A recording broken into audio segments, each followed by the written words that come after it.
Kirsten. I'm Kirsten Larson. When I welcome you to our cabin, I'm also inviting you into our bedrooms, kitchen, living, and dining rooms. Yes, it is a small space, but it's big enough to hold my whole family, and that makes it home.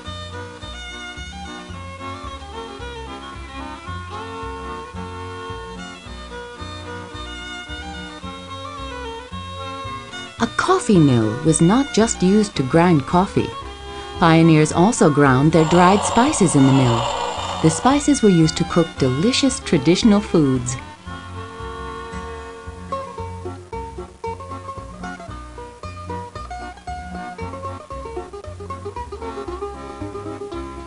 In the evenings, we gather around the stove. Mom and I spin wool into yarn, knit, or braid rugs for the floor. Papa and my brothers work on keeping our tools and furniture in good repair. They know how to fix almost everything we use on the farm. The cook stove was used to prepare meals, but it also heated the cabin. It was very important to learn how to make a smart or hot fire in the cook stove, and to watch the fire and add wood when it burned low. Small spinning wheels were used for spinning thin flax into linen thread. Pioneers spun their own flax and made much of their own clothing.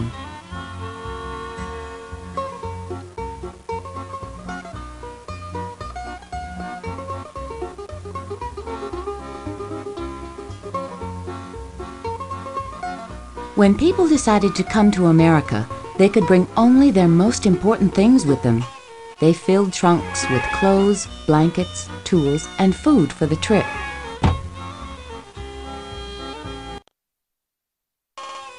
I was so nervous my first day at school. I only spoke a little English and couldn't read it all. And when Miss Winston slapped her ruler against the stove, I thought I'd cry. But then, with her help, I found I could learn anything I wanted to. Pioneer schools started in the fall when the harvest was over and the farm was ready for winter. Then children could go back to school. Students did not work at desks, but instead sat on long split log benches. These benches were made from trees that had been cleared to make room for the schoolhouse. Students did not work at desks, but instead sat on. During very cold winter days, I am quite grateful that some of the boys misbehave, because their punishment is chopping firewood.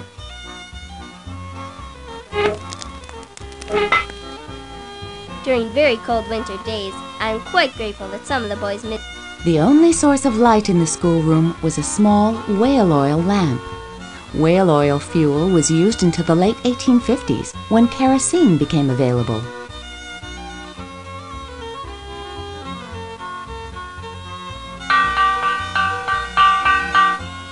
This wooden lunchbox is called a tina.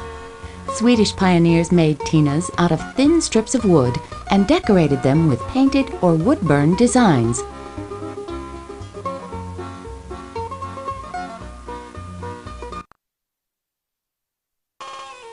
Of all the places in my new country, these woods are filled with the most beauty and the most dangers. The woods also hold many secrets to be learned. Some secrets are places and some are people, and I discovered my share of them.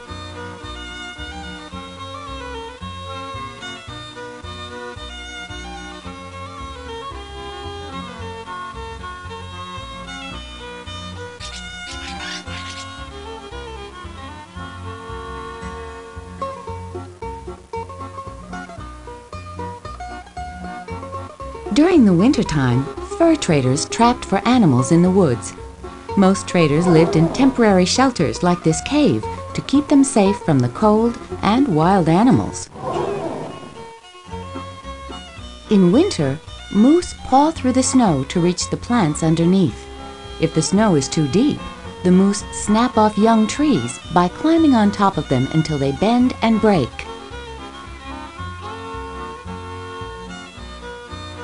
Birch trees were cut down for firewood, lumber, and bark. The bark was sometimes so thick and strong that it would be made into canoes. The thin layers of bark were a good substitute for paper. which was very scarce on the frontier.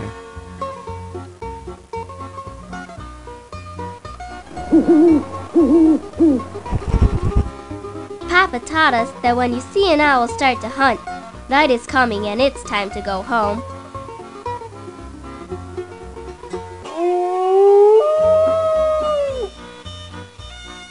That's a sound I only want to hear when I'm safe in our cabin.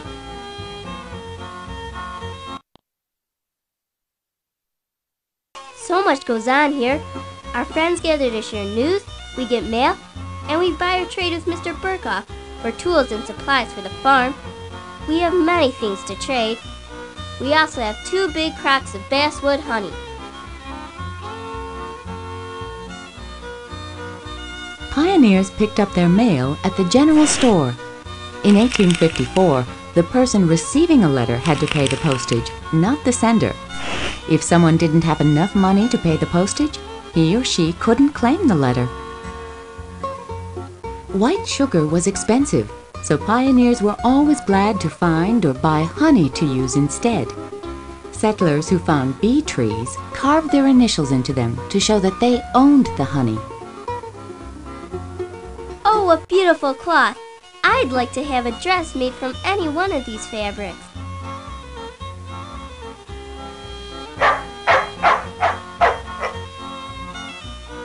Oh, a beautiful cloth!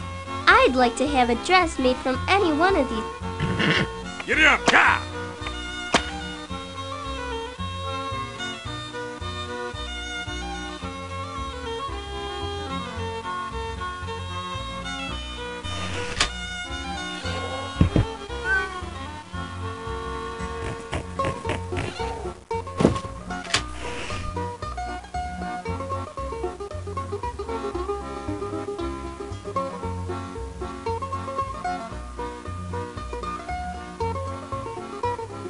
During frontier days, there were no radios or stereos, and pioneers made their own music.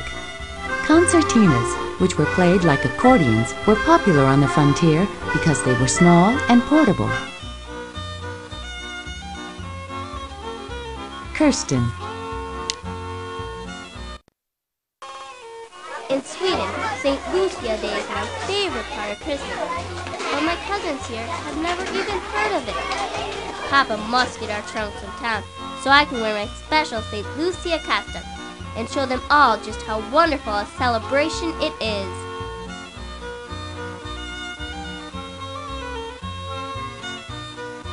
Paper was very scarce on the frontier.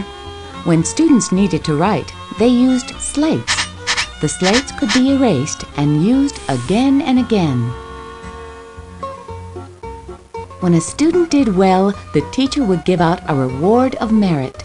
Students earned these for reciting a long passage, for winning a spelling bee, and for solving a difficult math problem.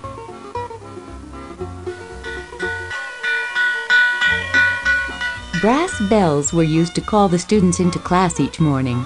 They were also used to signal a break for lunch and to dismiss the students at the end of the day. Books were very difficult to get on the frontier, so students often shared a reader or speller. Children lucky enough to have books at home brought their own to school.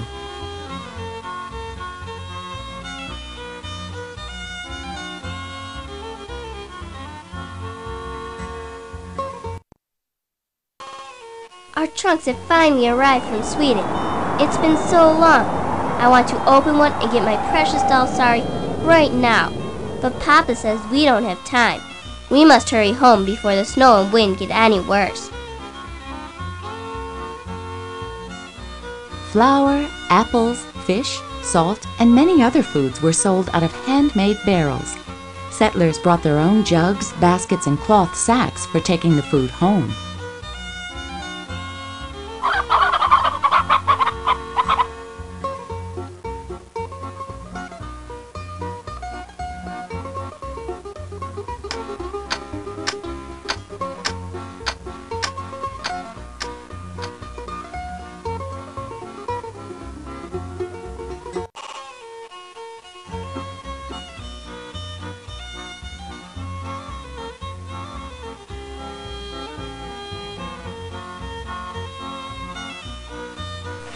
opening our trunks is almost like returning to Sweden.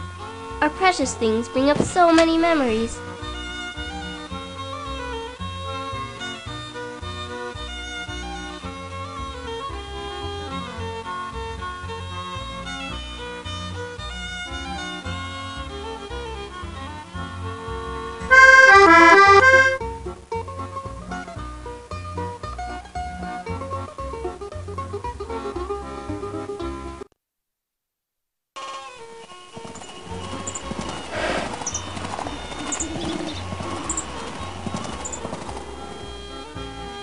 Since we started back home from Maryville, the blizzard had become much stronger. I thought that getting our trunks and my St. Lucia costume was important, but not if we froze to death. Papa twisted his knee, so I had to lead our horse along the road. But then I got lost. I couldn't see.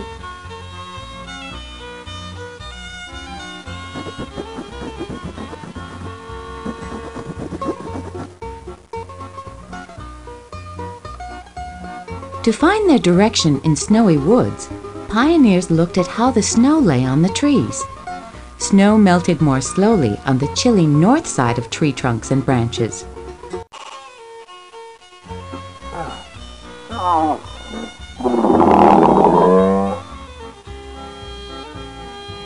Singing Bird, my Indian friend, had shown me a cave, and I suddenly realized we were near it.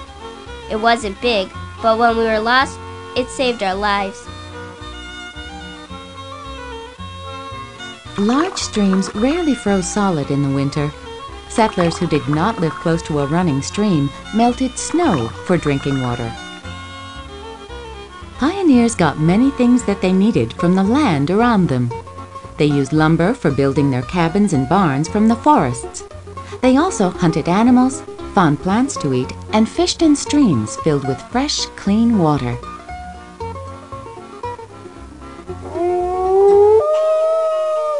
Wolves howl to keep in touch with other wolves in their pack, to show excitement before a hunt, or to find a mate. Everyone is waiting with his or her eyes shut, and I am ready to play the part of St. Lucia. I have the tray of bread, and Lisbeth has lit the crown of candles. Now, St. Lucia invites you to breakfast.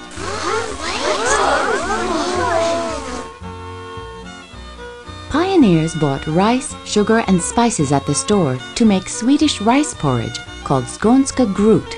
They added apples and raisins dried from wild grapes to make a tasty treat for dessert.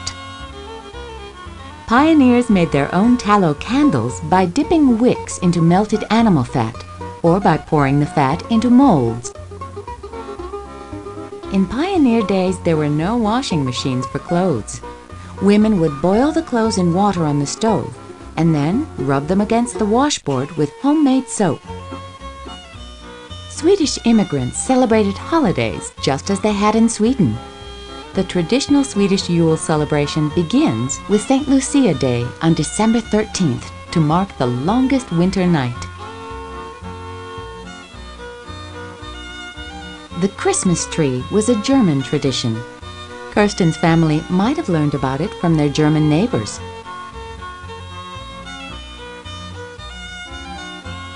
Sorting through our trunks is just like opening a treasure chest, but there is nothing in there that means more to me than Sorry, my beloved doll.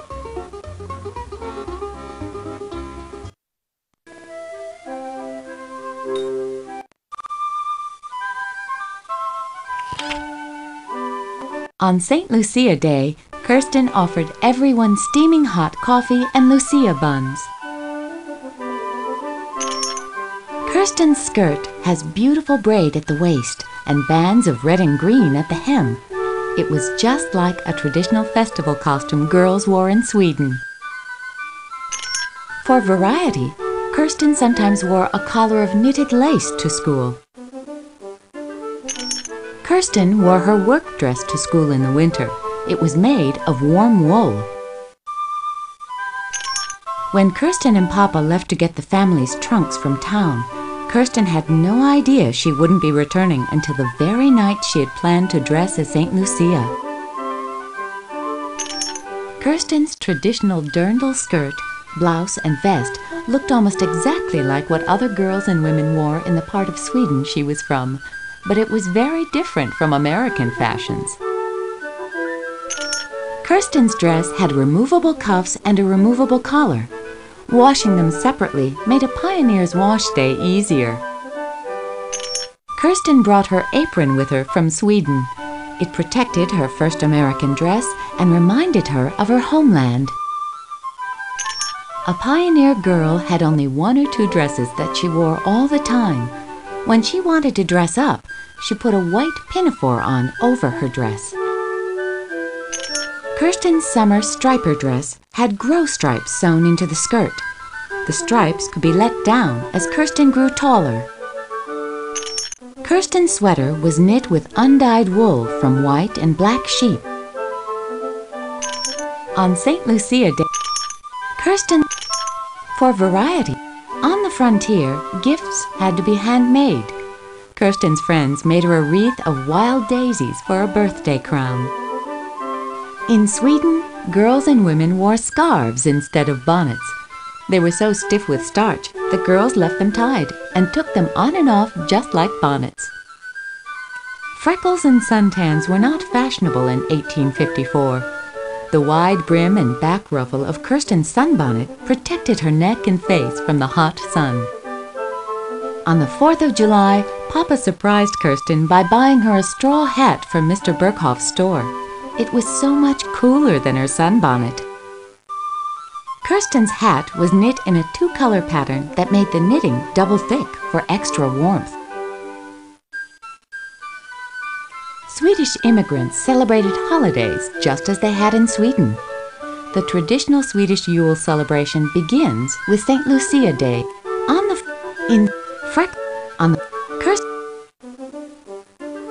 On St. Lucia Day, Kirsten offered everyone steaming hot coffee and Lucia buns.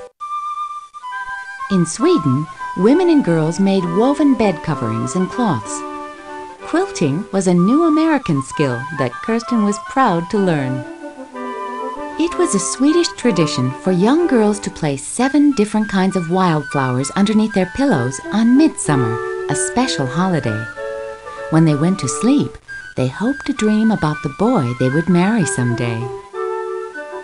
When Kirsten found Missy, she had no idea that she would soon have lots of kittens to play with. When Sari came out of the family trunk, Kirsten said she'd never let her go again. Kirsten and Mama collected flowers and herbs and dried them for use year-round as medicinal remedies. There weren't many doctors or druggists on the frontier. Settlers like Kirsten were very happy they had survived their long journey to America. They were eager to learn American ways, like celebrating the 4th of July with fireworks, a parade, and lots of flags. Kirsten wanted to save a raccoon that was injured in a trap. She had no idea it would start a fire that was nearly a disaster.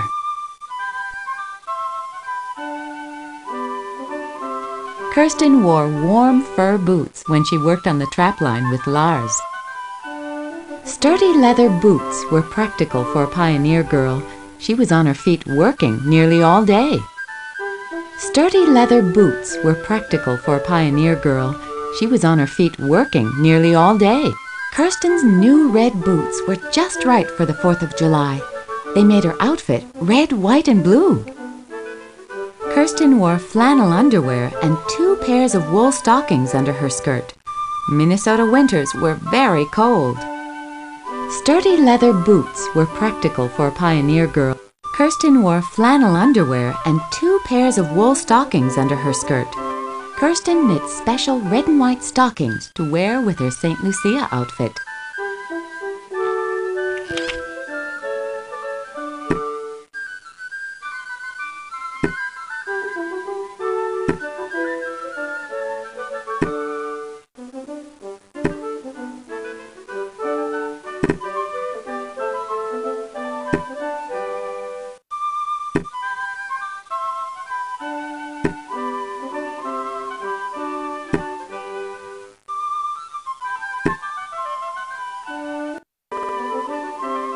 Changed pattern.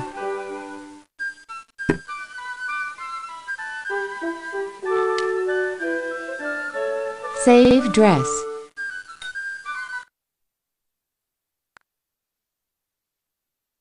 Tack. That means thank you in Swedish.